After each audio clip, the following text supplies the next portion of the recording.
شعبان کی عظمت کیا ہے سنیے. اس میں جو روایت ہے تفسیر ساوی میں فرماتے ہیں کہ رسول کریم صلی اللہ علیہ وسلم 13 شعبان کی رات کو کھڑے ہوئے.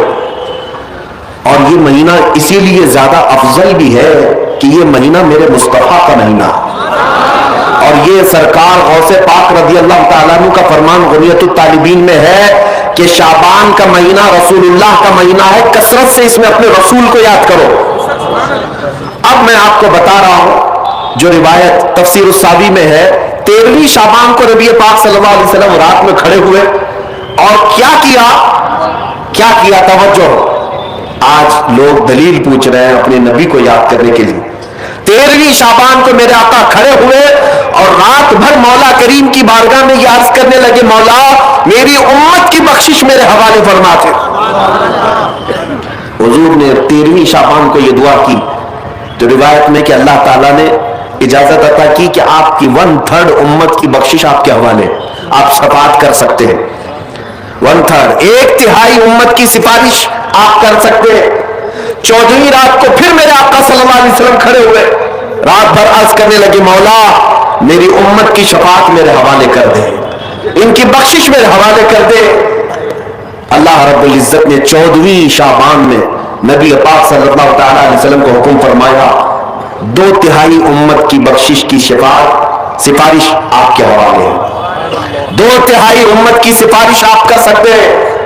نبی پاک صلی اللہ تعالیٰ علیہ وسلم کیا اس پر بھی راضی تھے، بلکہ 15ویں شعبان کی رات آئی، یہ رات، یہ تیسری رات تھی. نبی پاک صلی اللہ علیہ وسلم پھر کھڑے ہوئے اور آج کی رات کھڑے ہو کر نبی پاک صلی اللہ علیہ وسلم نے پھر وہی دعا کی، مولا میری بقیہ امت کی سفارش میرے حوالے فرما دے.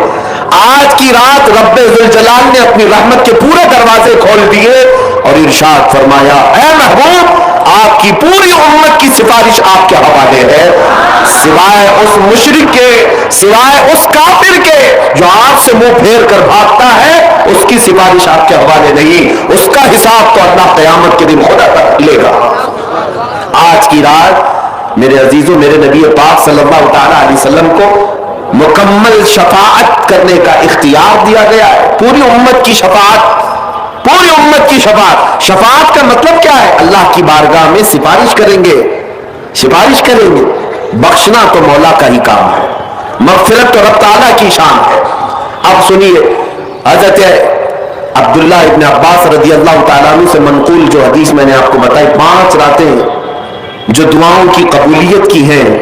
اسی طرح آپ سے ایک اور روایت ہے، آپ نے فرمایا کہ آج کی رات اللہ تبارک و تعالی اتنے لوگوں کو معاف فرماتا ہے، یہ ترمذی کی حدیث ہے، اتنے لوگوں کو معاف فرماتا ہے کہ بنو کلب ایک قبیلہ تھا جس کی بکریوں کے بال ہیں، اتنے لوگوں کو اللہ جہنم سے آزاد فرماتا ہے. یہ ساری حدیثیں پڑھنا چاہیں تو کتابوں میں موجود ہے. میں آپ کو صرف چکھا رہا ہوں اس لیے کہ آپ بھی یاد نہیں رکھیں گے. الحمدللہ یہاں پر سنیوں کا مجمع ہے اور اکثر ہمارا معمول یہی ہے، ہمارا تو معمول یہی ہے. بہت سارے لوگ، ہم اپنوں میں یہ نہیں کہتے کہ جو لوگ یہ کہتے ہیں میلاد کہاں سے ثابت ہے، شب برات کہاں سے ثابت ہے، شب قدر کہاں سے ثابت ہے، تو ہم تو صرف پہلے لفظوں میں صرف اتنا ہی کہتے ہیں یہ تو صرف سنیوں کی قسمت سے ثابت ہے، یہ ہماری قسمت میں لکھا ہوا ہے، یہ ہماری قسمت میں لکھا ہوا ہے کہ اللہ تبارک و تعالیٰ یہ موقع عطا فرماتا ہے گاہے بگاہے اور بندے اس کو یاد کر لیتے ہیں. عزیزان گرامی اوقات، اور ایک حدیث، کیا قبرستان جانا چاہیے نہیں جانا چاہیے، اس پر بھی بڑے اعتراضات ہیں. خزانۃ الروایات بحوالہ فتاوی رضویہ شریف اعلیٰ حضرت نے بھی نقل فرمایا کہ آج کی رات روحیں تمہارے گھروں میں آتی ہیں. قبروں پر جتنے بھی آرام کر رہے ہیں ان کی روحیں تمہارے گھروں پر آتی ہیں، اور جو گھر میں ذکر و اذکار ہو، عبادات ہو اور انہیں اِصال کیا جاتا ہے، وہ لے کر قبرستان واپس جاتی ہیں اور اپنے پڑوس میں فخر کرتی ہے کہ میرے گھر والوں نے مجھے یہ دیا، میرے گھر والوں نے مجھے یہ تحفے دیے. آج کی رات روحوں کے عید کی بھی رات ہے، لیکن وہ روحیں جن کے گھر والے انہیں کچھ نہیں دیتے، واپس قبرستان جاتے ہوئے یہ کہتے ہوئے جاتی ہیں اللہ تمہارا اس سے بھی برا حال کرے.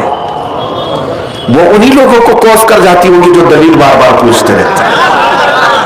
الحمدللہ ہر سنی 2 رکعت نفل تو آج پڑھتا ہی ہے, قبرستان سے گزرتے ہوئے سلام تو کرتا ہی ہے. ہم اپنے بزرگوں کو بھولنے والوں میں سے نہیں ہیں. جن کو بار بار دلیلوں کی ضرورت ہے ان کی روحیں آ کر کوس کر جاتی ہوں گی. بہرحال یہ شعبان المعظم کا مہینہ جس کے متعلق تاریخ یہ ہے کہ ایک تاریخ میں آپ کو بتاؤں, اس مہینے کی ایک اور تاریخ ہے کہ سیدنا موسیٰ علیہ الصلوۃ والتسلیم کو نبوت اس مہینے میں ملی. حضرت ابراہیم خلیل اللہ کو اللہ نے نور معرفت اس مہینے میں دیا. اس سے بڑی چیز یہ ہے نبی پاک صلی اللہ تعالی علیہ وسلم اسی مہینے میں مکہ والوں کے مطالبے کی وجہ سے اپنا اشارہ چاند کی طرف کر کے 2 ٹکڑوں میں تبدیل فرمایا تھا. تو شق القمر کا جو معجزہ میرے آقا کا ہے وہ شعبان المعظم میں پیش آیا ہے, وہ شعبان المعظم میں آیا ہے. میں یہ اس لیے عرض کر رہا ہوں کہ لوگوں کو انڈیپینڈنس ڈے یاد تو ہے, ریپبلک ڈے تو یاد ہے. آج پوچھتا ہوں میں کہ 15 اگست ہماری آزادی کا دن ہے, ہر سال مناتے ہیں. ارے میاں 1947 میں آزاد ہوا تھا نا, تو ابھی تک کیا ہے, یا ہر سال آزاد ہو رہا ہے, ہر سال آزاد ہو رہا ہے؟ نہیں, ایک بار ہوا تھا لیکن اس کی خوشی اب تک منائی جا رہی ہے. اس پر کسی کو اعتراض نہیں. میاں ہم بھی مناتے ہیں, ہمیں بھی خوشی, ہم اسی ملک میں رہتے ہیں. لیکن جن کو شب برات نہیں منانا, شب معراج نہیں منانا, شب عید میلاد نہیں منانا, ان کے مدرسوں پر تو جھنڈے 15 اگست کو پورے دن بھر لہراتے رہتے ہیں. کیوں؟ اس لیے کہ ڈر ہے حکومت پر جو بیٹھے ہوئے ہیں. بس فرق اتنا ہے, دلیل پوچھنے والے اپنے آقاؤں سے ڈرتے ہیں اور سنی اپنے آقا سے محبت کرتے ہیں. تمہارا آقا تمہیں مبارک, ہمارا آقا ہمیں مبارک. الحمدللہ ہم اللہ اور اس کے رسول کی رضا کے لیے جی رہے ہیں اور نبی پاک صلی اللہ تعالی علیہ وسلم کی محبت کے لیے جی رہے ہیں. اقبال نے سچ کہا تھا, ڈاکٹر اقبال نے, ہمیں کرنی ہے شہنشاہ بطحا کی رضا جوئی. ہمیں کرنی ہے شہنشاہ بطحا کی رضا جوئی. وہ اپنے ہو گئے تو رحمت پروردگار اپنی, وہ اپنے ہو گئے تو رحمت پروردگار اپنی.